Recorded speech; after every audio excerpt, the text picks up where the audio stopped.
Marriage is not man's idea. Marriage is not a cultural arrangement. Marriage is not a government-recognized partnership. Marriage is God's invention, God's design, God's institution, and God's covenant. When you understand marriage from God's perspective, confusion disappears, conflict reduces, and divine harmony becomes possible. The crisis in many homes today did not begin in the bedroom. It began in the blueprint. When a home is built on opinions instead of scripture, emotions instead of covenant, culture instead of revelation, the foundation begins to crack. Psalm 127 verse 1 says, "Except the Lord builds the house, the laborers labor in vain."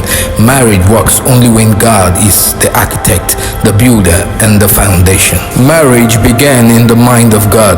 Genesis 2:18 is the first statement about marriage. "It is not good for man to be alone. I will make him a helper suitable for him." This reveals three things. One, marriage begins with God's perception. God looked at Adam and said, "It is not good."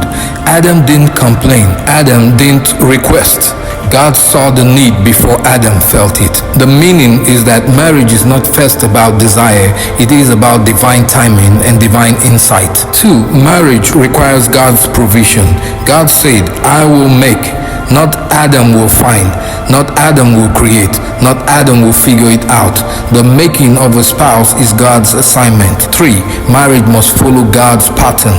God brought Eve to Adam. He didn't drop her from the sky. He didn't hide her in the bushes. He presented her, orchestrated the meeting, and aligned the timing. Success in marriage begins with alignment to God's pattern. God's blueprint is a divine plan, a heavenly diagram, the original intention.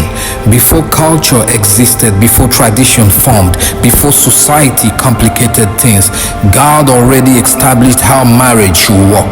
Let's look at the blueprint. Marriage is a covenant, not a contract.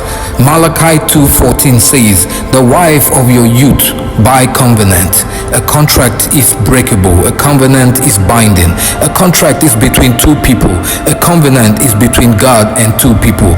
This is why marriages collapse when God is absent. You can't sustain a covenant with emotions. Emotions may start a relationship, but only covenant sustains a marriage. Marriage requires divine order. God first formed Adam. God first gave Adam identity. God first gave Adam responsibility. God first gave Adam instructions. Only then did God say, "I will make him a helper."